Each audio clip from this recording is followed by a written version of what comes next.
All right, here we go. So, hello, everybody. Welcome to my channel. This is Amber Dawn Rising, and I am Amber Dawn. And today I'm going to have a dear friend of mine join us, and we are going to talk about his journey into spirituality. And we're just waiting for him to pop in right now. All right, here we go. All right, go ahead and talk, and let's see if we can hear you. Can you hear me? Hello? Hello? Yep, can hear you great. Yay.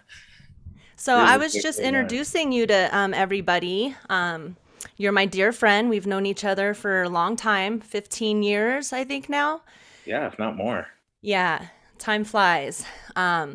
Yes, this is my friend that I bring up a lot on different channels who so graciously entered my life through the universe, I believe. And it's because I was ready to change my life. I was tired of being a negative Nancy and always hurting and being full of pain. So all of a sudden, Zach popped into my life and he started teaching me about, how to meditate and how to release and how to deal with emotions and all of that. And he started many years before I did, 10 years before I did. And I've been in this for, gosh, I say 10 years all the time, but I think it's been more now. Probably 12 years, maybe. Well, if we've known, who knows? It's been a long time. Time flies. Yeah, So, it really has. yeah. So, this is Zach Flores. Hi. And we just kind of wanted to talk about. I like to get people's stories about how they got into spirituality and just their journey. And so we talked a little bit, and we thought we would start when he was a young lad and his experience. So I'll go ahead and let you take over for a little bit. All right. Well, again, my name's Zach. Um, I met Amber a long time ago. And how I got into this was I always knew, I'm sure a lot of you can relate to it, that something was different. I grew up very religious. My parents were very religious, but I just felt something was off. Um, and then one experience I had when I was 5 is when I met Jesus. He was in my living room. And that's a funny little story there. I thought I thought our house was getting broken into, and my parents knew we were afraid of the dark, so my parents would leave the hallway light on, and I lived on the top bunk and my brother was on the bottom, so I snuck down and I snuck to the door and looked down, and our front door was wide open. So I was looking at it and I saw my mom come from across the room from me in her robe, look down, walk slowly down like a scary movie. Of course, you don't do that. She did. And she had gone down, looked into the kitchen, looked in the living room, shut the door. I followed her halfway down the hallway, and I was seriously talking to her. I was, Mom, Mom. She walked right by me, didn't even see me at all. I walked down there again, scary movie thing. Going down, I looked into the kitchen, and right when I turned around, I looked behind me into the living room on those old stone fireplaces. There he was. He was standing right there.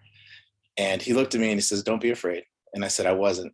And at that point, he got down off the step, got on one knee, opened his arms and said, "I know you're not." And then we embraced.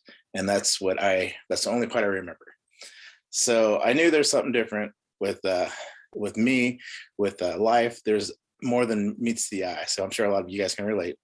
So from then on, long story short, I was going through a lot of depression. I was going through relationship problems, job problems. I didn't know how I got myself in these situations. It just never went away. So I decided to take off from. I'm from California. I decided to take off from California and move to Reno over a breakup, and that's what really killed it. I was done. I was very suicidal. I didn't want to be alone. I wanted to be loved. Um, I wanted to be seen for who I am. I wanted to be accepted for who I was. And I just had a breaking point. At that point, I had met my first teacher, Stephen Harefield, which really gave me a huge paradigm shift. And to this day, I'm truly grateful for that man. And from that point on, I just went on my own and learned from many other teachers. And it's been great. I met you. You've also been a teacher to me as well. So Yeah, it's pretty cool how that works, how we all teach each other, even Yeah. if you don't think you are. So let's go back. I always found this story interesting. Is when you climbed into a tall tree when you were a kid, and Hmm. just your experience with that. Well, my brother and I had two friends over for the day. I was in fourth grade, I believe. So I was maybe 11, 10, 12. I'm not sure how old you are in fourth grade.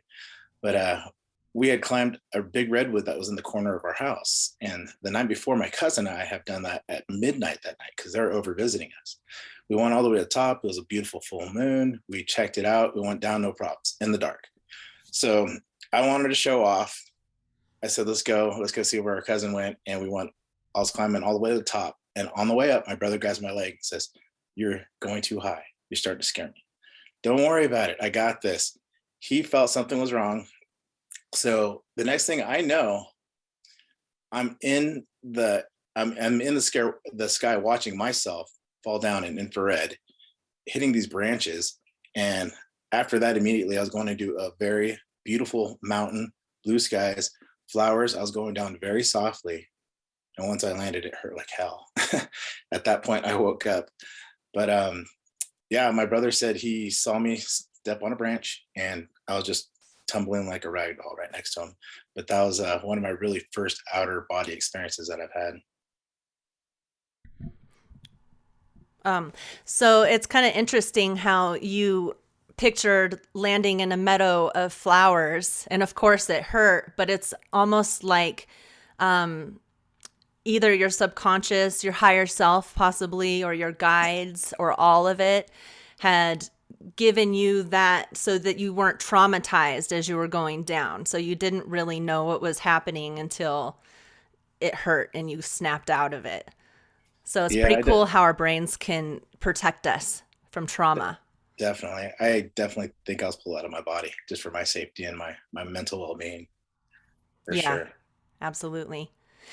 So, so I know that your mom is very gifted as well. We don't have to go into that right now, but I know that you have some family members that are just very connected to spirit, Hmm. and whether it's in genetics. Do you think that possibly it's a genetic thing, or do you think it's just maybe passed on by memory, which I guess is also a genetic thing? I believe it could be passed down. I believe it runs in my family. I know you know my brothers, and I believe they have an ability as well, the gift to see certain things, to hear certain things. They, I'm sorry, let me go back. My grandma would tell my mom when she was a little girl that my grandpa used to do cards, do some readings, and he was very good at it. People would come to the house and get readings from him. So that started freaking my grandma out only because he was right. Every time something would happen, it would happen. Um, One of the things that made him stop was mainly freaking her out.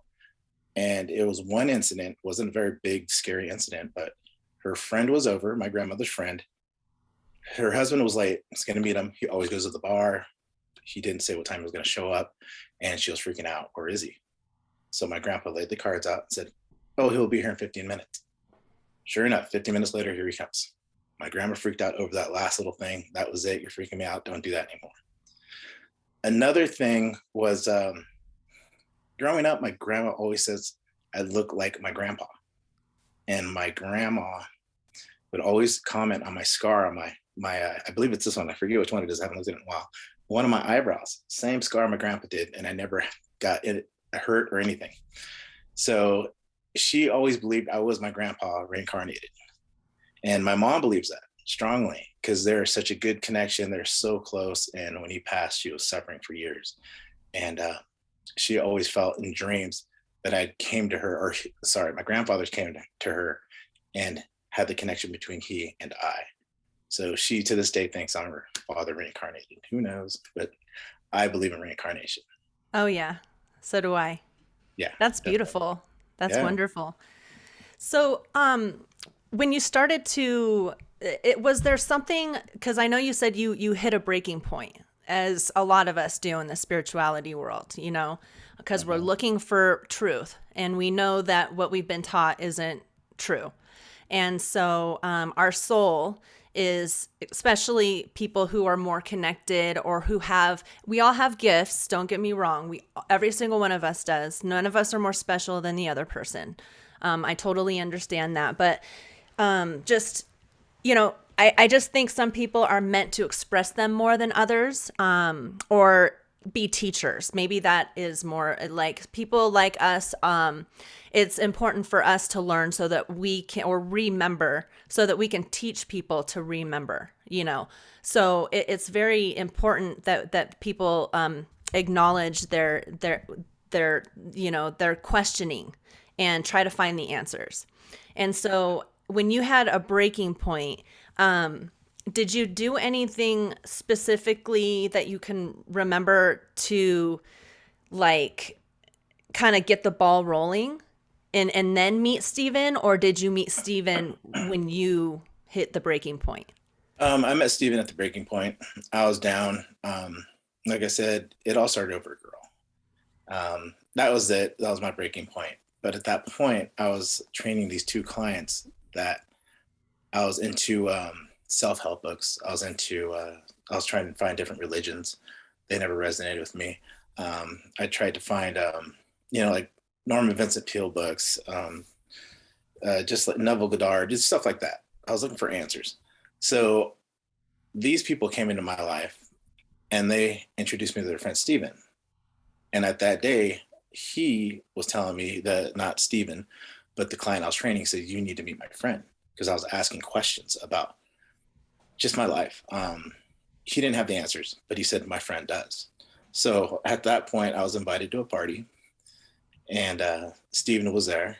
And I was very standoffish, except I had a connection to the man. When we had we'd met, and at that point, he made me feel comfortable enough to go ahead and say, I'd love to come see you. Um, I was very standoffish with a lot of this woo-wee stuff. I love it to death. I know people don't believe me now because I talk about it so much, but I just didn't really believe it. Let's just put it that way. What didn't Even you though believe? I missed that part. I really didn't believe in this stuff because I was Okay. raised, but I've seen so many weird and amazing things happen in my life. How could I not believe it? But I was still like, I wanted to be like everyone else. It was too weird. So, anyways, I had my session with Steven for the first time, and he said he'd been waiting for me. And at that point, I was just really confused. What do you mean? And with the sessions, he taught me on how my abilities, my family's abilities, it just really, really changed my whole life. It was a paradigm shift. It was needed to happen. But he came into the point of my life to deal with this relationship issue. And at that point, literally within a month, I was completely healed from this person. I learned to love myself. And that goes into a whole other story. But he's the one that changed my life. And after that, he proved himself by telling me my story back to me about when I met Jesus. I never told anyone that story. I told my friend Scott, actually, and my mom, but no one else. And he's the one that told me to prove to me who he was and what he can do. So, but yes, back to your question, that was my rock bottom. It was just a horrible time, and it was mainly over a woman. And he saved my life. He really did. Yeah. Yeah. Luckily we have people like him that can help us, and people like you and me. Yeah. But back then we weren't ready. And so it's nice that we have these elders who can teach us. Stephen Harefield has written quite a few books. And I suggest, if you're interested in the manifest, what's that book called? The metaphysical, the The metaphysical meaning of the Bible. Is the that what it's called? Bible, and then there's a couple other one. I have another one of his, but I don't. I think he's got a few more, and I don't have those. Yeah, you can look them up online, of course, and kind of check it out. But it's an interesting. I read almost. I don't remember if I finished it. I think I was close to finishing the metaphysical. I can't remember the title. The metaphysical. Interpretation of the Bible. Yes, thank That's what you. it is. Yeah. Yes. And it's really interesting. He speaks about Adam and Eve and what it means energetically. And I just did a video about, particles and, and it just makes a lot of sense. And then he kind of breaks down the parables and what it means. And of course, there's other great authors that break down in their own ideas. And to me, I think that everything has validity. I don't think there's only one answer, because this existence is so Mm. expansive that I really do believe that everything is possible. So I never put anything aside and say, no, that's garbage. I always try to take what I can from that. So, but that was my Yeah. little spiel about Stephen. He's a great person. He is also very kind, and you know, he's taught me, not as much as me and Zach. We haven't had a bunch of one-on-ones together, but we do talk occasionally and stuff. He's very, very kind man. So I want to kind of like talk about what you did. What kind of things did he teach you and that you practiced, and to help you like love yourself more, or whatever it was? If you remember, like what was the beginning? Going back, this is quite a few years ago, but I'll tell you what, I kind of do remember our first session. It was interesting. First thing he asked me was, "What would you do if God gave you everything you've thought? Would you watch what you think?" Absolutely. And you better watch what you think, young man. I was like, that was what I did. I mean, The Secret wasn't out. Any of this wasn't out yet. This was completely new to me. After that, we went over why I'm there, why I'm hurting, the pain, the anger inside. And he explained to me I had abandonment issues. I had no self-love issue, like a huge non-love of being a myself issue. Um, what he told me to do was hold a mirror in front of myself and just let things go, feel the feeling, have it come up, and start feeling love. He also told me to sit in the woods and just imagine that my heart in front of me just mending back together slowly, how many times that ever takes, until you start feeling the feeling of love, then you hold the feeling of love. And from that point, I started healing. It wasn't an overnight thing. It took several months because I had no love for myself whatsoever. But once that point happened, I expanded it into doing other things on my own, which had feelings of, people telling me, "Hey, you look great." Hey, like the first time, a girl liked me, just those feelings made me feel accepted, made me feel loved. But I was doing it on my own without that outer gratification. That point, that's when my life started changing. Um, he had also taught me things of, like the ancient Egypt.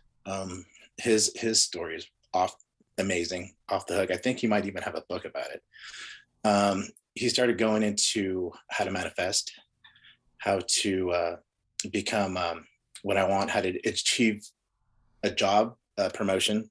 Anything I really wanted is what he was really going into. And that's what really blew my mind. And I don't know if this is kind of crossing the line, but he was even telling me to how, if I was attracted to someone, how to attract them.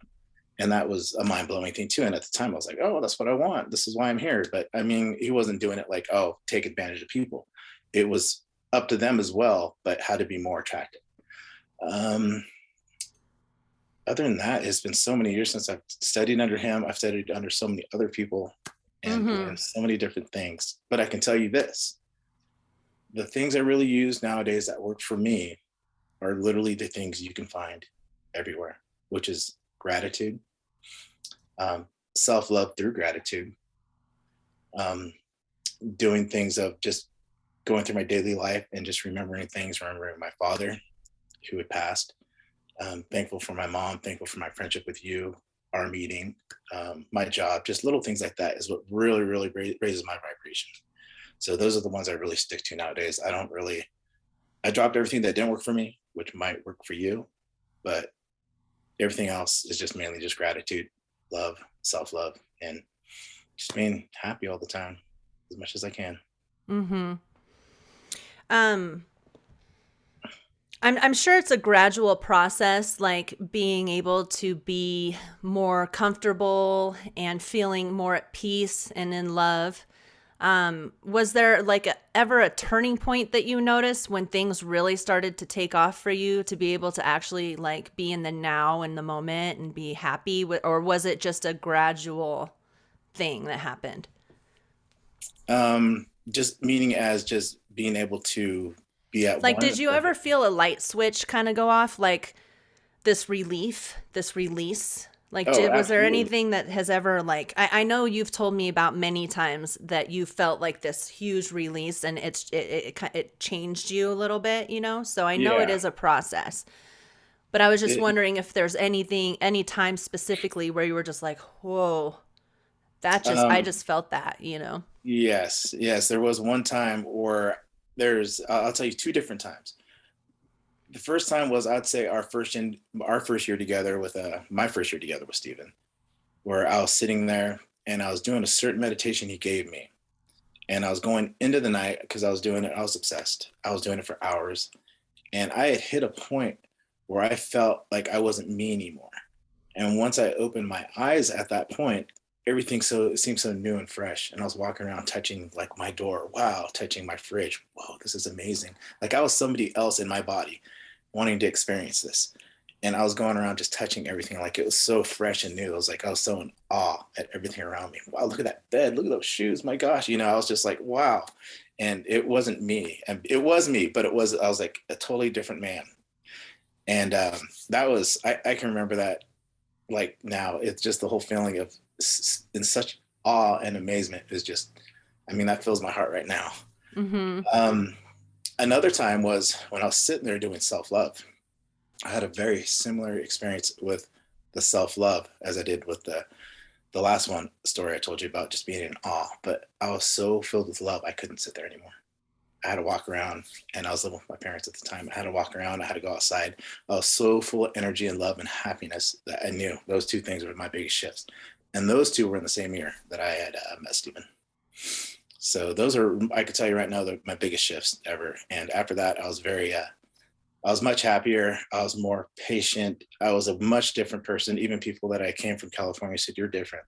You're irritated. You're sad. You were suicidal. You're so different. What did you do different?" Some people wouldn't take it, but a lot of people were open to it. That's wonderful.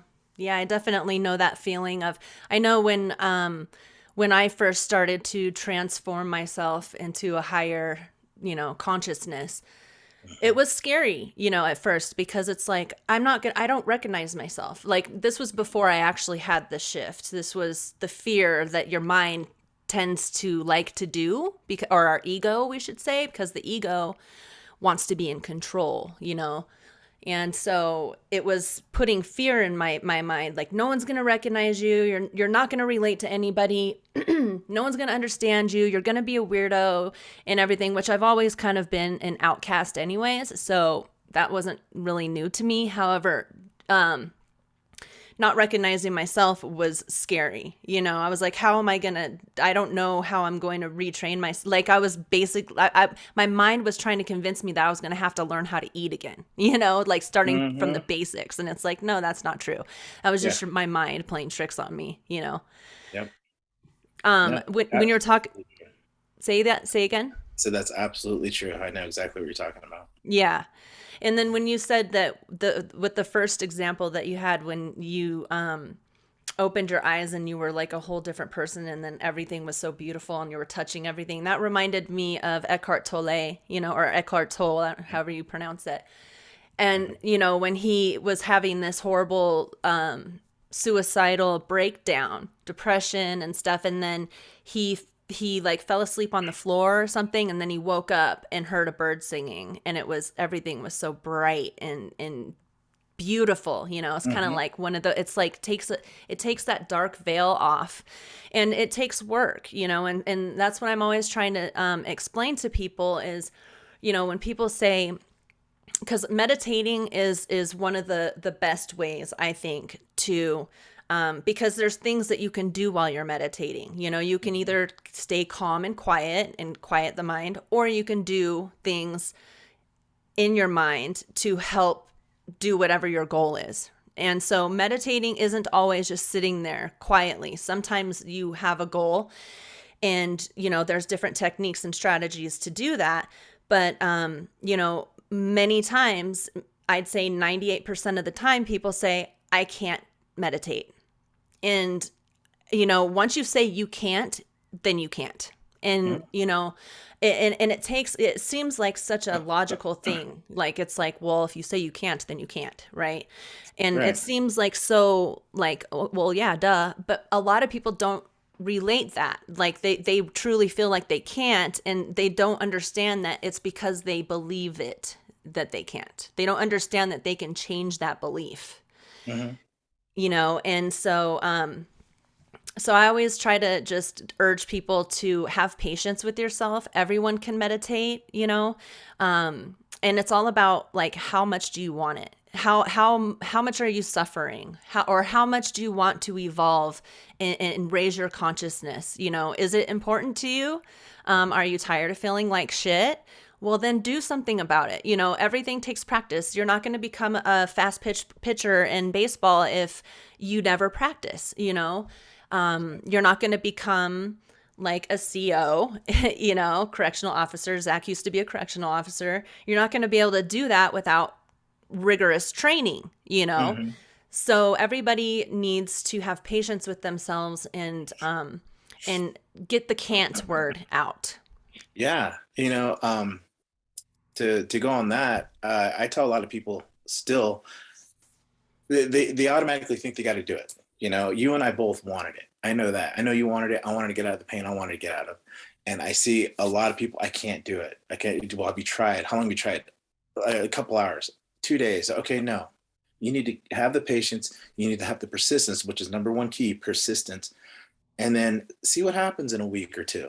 Um, some people tell me I don't. Okay, the first one was great, but the second one, I don't know. I just don't know how to do it. You don't have to feel great every time. You don't. I promise you, it's still working. You're still working on yourself. I guarantee it's working. But just do it, because people do hit times where their high point is their normal. Like, oh, I don't feel it.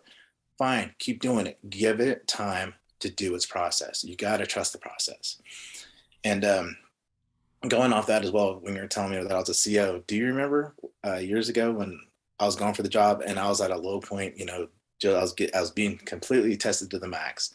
Um, when the economy hit, it was horrible. I was hanging out with you, and I applied for this job, and I'm like, I got it. I don't care what it takes. I'm going to do it. And you're like, you're telling me, yeah, probably, but just in case. I'm like, no, I don't care. I have it. In my mind, I knew I had it, and then it came through. Just doing that, as that low point, I still had the belief and persistence that it was going to happen, and it did. And that goes with a lot of things that happened to me in my life. Just persistence, continuing doing it. If you don't want to do it, that's another thing. Don't do it. If you feel like it's a chore, it's not going to work. It's not going to work. I can tell you that, right? At least in my experience. If you go into it fun, this is joyful, I want to do it because it feels good, it'll work. I promise you.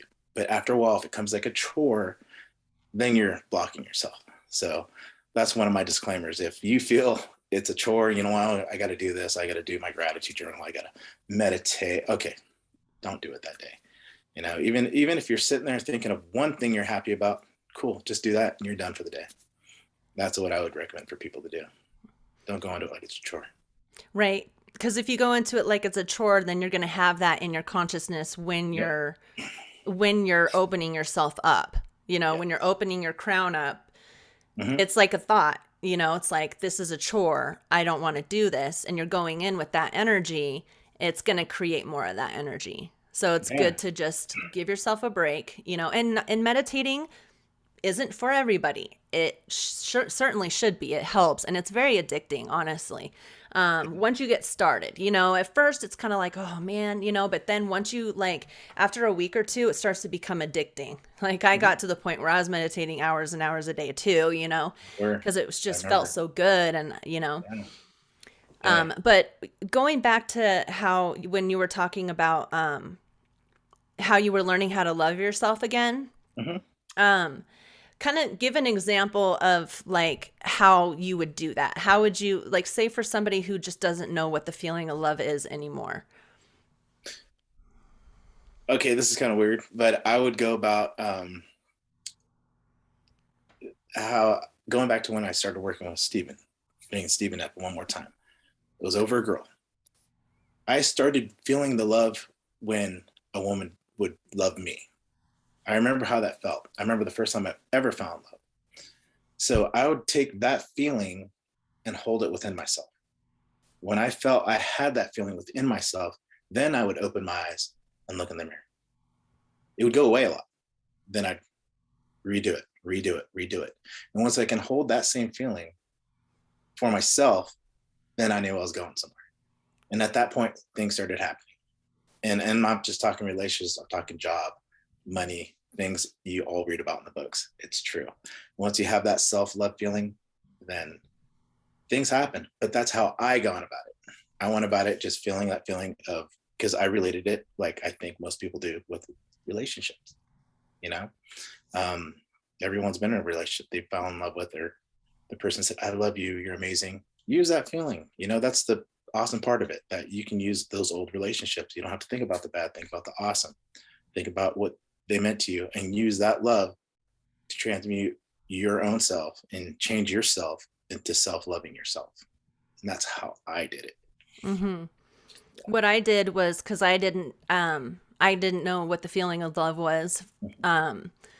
And it took me years to finally like really start getting it, but it was so difficult. And so what I did, and this was, I think you suggested doing this, is, well, focus on Louie. Louie's my dog, my dog that passed away. Focus on him. Focus on how much you love him. And so I would do that, and I would feel the feeling of that. And then eventually I was able to hold on to that feeling for more and more throughout the day.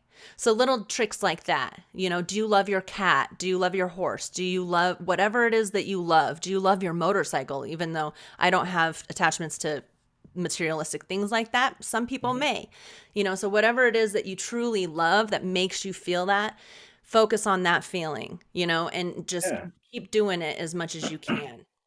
Yeah. And like you said, perfect motorcycle, your house, you love your job, whatever, anything, just start it, get the ball rolling and go with that. And once you get that and you establish it, you can do it.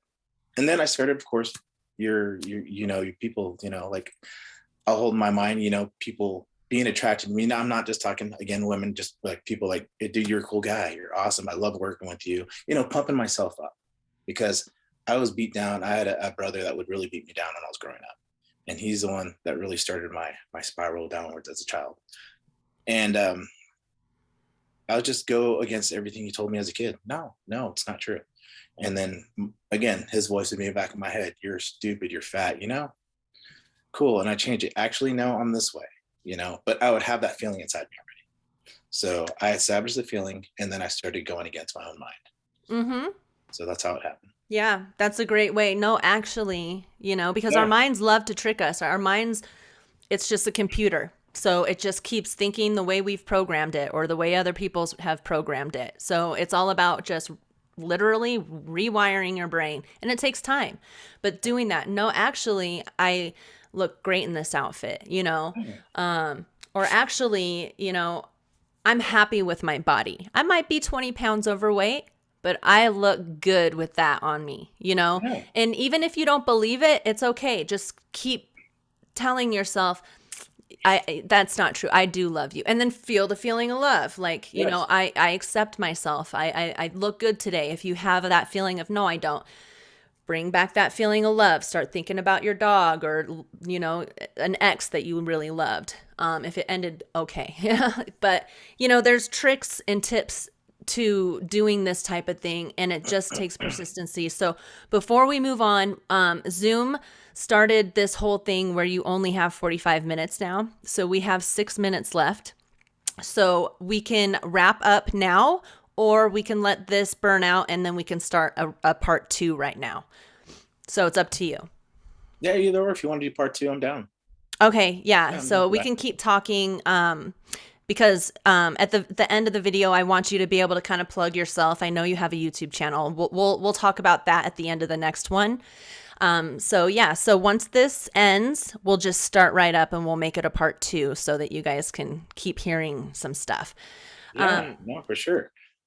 So I remember, so I know you're a big fan of Neville.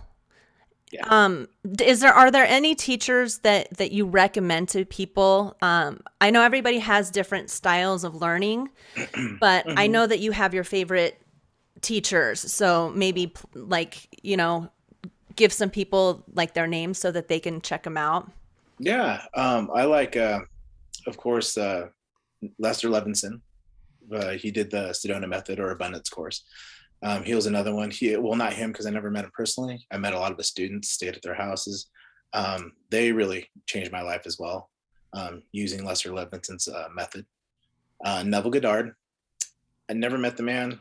Died in 1968, I believe, but he was one of the first metaphysical teachers that was way back in 1930 something or other. His way of teaching is really my strong belief, and he is another one that really changed and made a huge impact on my life. Um, Going off on that kind of teaching as well, it would be like Jeff Buhner. He's another guy that is really like Neville. Love Neville is, he goes through the scriptures and he explains, and this is an old, like Zach said, he died a long time ago. Mhm. So this was way before The Secret, way before metaphysical. I guess metaphysical may have existed back then, but I'm not This really is sure. the New Age thought Right, movement. that wasn't Yeah, really a thing back then at all. So, yeah. but Very he few people. would break down the Bible and explain what it means and how much power the Bible actually gives us. A lot of people feel like it takes a lot from us, takes our power from us because we're sinners, blah blah blah. Mm-hmm. But he really goes through and teaches you what the scriptures mean and applies it to manifesting things with your mind. He's manifested many things, and one in particular is getting out of the military. He was stuck in the Yeah. military. He was forced to be in it, and he didn't want to be there. And he just started to really focus on being at home. The feeling of being at home and being with his family and stuff. And then he ended up getting discharged. I think he ended up getting hurt or something, and he got discharged. Yeah. So that's kind of what Neville is about. Yes. And like I think I gave you, I think two of his books, The Power of the Secret, the was Feeling is the Secret and The Power of Assumption, I think. But This those are one, great, great Neville books. The Uh, Power of oh, Imagination. oh, there. Yep, I gave you that one too. That's like five of them in one book. Yeah. It's a great book. The man's amazing. I love him. Um, like I was saying, Jeff Buhner, he does the same stuff, but I like his twist of the story too. He does a lot of Neville stuff, but he pretty much tells the story of Aladdin. The guy that wrote the book Aladdin was teaching pretty much metaphysical thinking, but back in the day, it was I believe his name was Sultan Musa. Apparently, he was the richest man in the world at the time. But if a sultan talked like that back in the day, apparently you're crazy, you might get killed. So he made his teachings into a story, which was called Aladdin, which really caught my mind. And my I love Aladdin, but he uh, he made it that way, but he would teach a select few the real meaning of Aladdin. So that really caught my mind. It's a lot like Neville. Love the guy. But right now, those are my top threes right now. That's a Uh, pretty uh, interesting story too. So if anybody's interested, look that up. yeah, It's kind of a cool story about Aladdin, the yeah, real Aladdin. the real Aladdin, the real Aladdin. He was a sultan back in, I think, like maybe 2,000 years before Christ. So, but yeah, no, and of course, Stephen as well. I give him a lot of credit. Um, Yeah. but yeah, no, I was gonna say, kind of rewinding back a little bit. I was gonna tell that one time when that lady spoke in my ear. So hold that thought. Since we only have 1 minute left, we're going to go Oh, ahead and end this and restart. Okay. So I'll okay, send you a link here in a minute. We'll see you okay. guys for round two.